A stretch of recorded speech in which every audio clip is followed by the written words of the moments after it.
और अब जनमन में वाराणसी की ग्राउंड रिपोर्ट।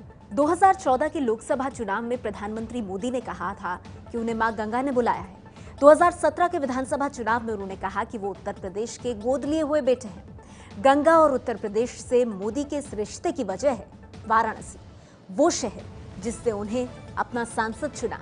यही वजह है कि बीजेपी के लिए वाराणसी की 8 सीटों को जीतना एक बड़ी चुनौती है। जाहिर है वाराणसी में वोटिंग मोदी के नाम और काम पर ही होगी। ऐसे में क्या है शहर का हाल और 2.5 साल में कितना बदला है मोदी का बनारस, यही पड़ताल की हमारे संवाददाता विजय विद्रोही ने।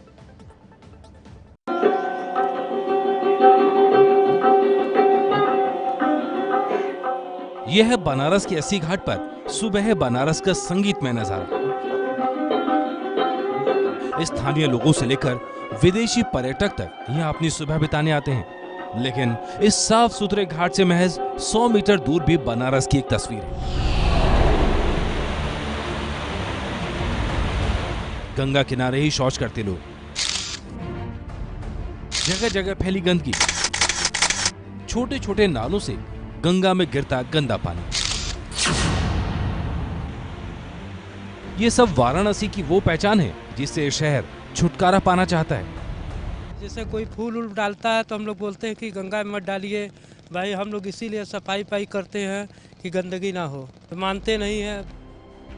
यहाँ से मोदी के सांसद बनने के बाद से शहर की तस्वीर बदलने की कोशिशें होती दिख रही हैं। घाटों की गंदगी दूर करने से गंगा की सफाई का काम चल रहा है, लेकिन लोगों का कहना है कि ये सब बस काशी के 2 घाटों तक ही सीमित है। मोदी की वजह से कम झाड़ू लगने लगी, किनारे सफाई होने लगी, लेकिन मोदी की जो सफाई है वो सिर्फ 80 से राजेंद्र प्रसाद घाट के बीच में है, और बीच में कई घाटों पर ऐसा गंदा है कि पूछिए मत। अब हम लोगों ने तो कम से कम 20 साल से गंगा स्नान ही बंद कर दिया।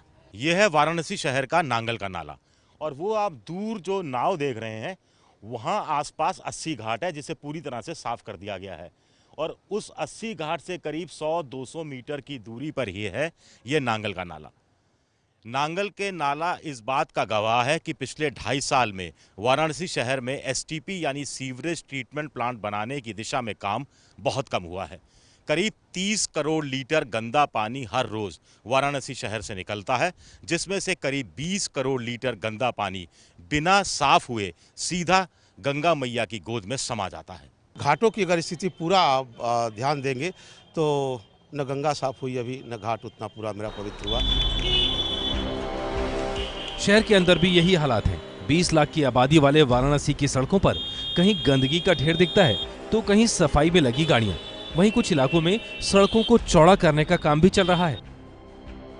परिवर्तन पहले की अपेक्षा तो काफ़ी आया हुआ है, और जो भी साफ सफाई घाटों की जो है पहले से काफ़ी अच्छा है, और आगे उम्मीद है कि परिवर्तन ऐसे ही होता रहेगा। अभी जितनी बातें हमारे प्रधानमंत्री जी ने हम लोग को दिखाई है या सुनाई है, अभी उसका मान के चलिए कि 10% हुआ है, अभी 90% बचा हुआ है। इन सब के बावजूद लोगों की उम्मीदें कायम हैं, क्योंकि उनका सांसद देश का प्रधानमंत्री है। वाराणसी की 8 विधानसभा सीटों में से 5 मोदी के लोकसभा क्षेत्र में आती हैं। पिछली बार बीजेपी ने इनमें से 3 जीती थी। बीजेपी के लिए जमीनी स्तर पर काम करने वाले संघ कार्यकर्ताओं की माने तो मोदी के नाम और काम के बावजूद इस बार मुकाबला कांटे का है। कठिन है, सभी लगे हैं, सभी अपनी ताकत लगाए हैं, पूरा जोर लगाए हुए हैं निकलने के लिए, सभी कांटे की लड़ाई है। चूंकि उत्तर प्रदेश में बीजेपी पूरी तरह से प्रधानमंत्री नरेंद्र मोदी के चेहरे और उनके जादू पर निर्भर है, लिहाजा वाराणसी शहर की 5 सीटें उत्तर प्रदेश की 403 सीटों पर भारी पड़ रही हैं। कैमरामैन वेद पांडे के साथ विजय विद्रोही, बनारस, एबीपी न्यूज।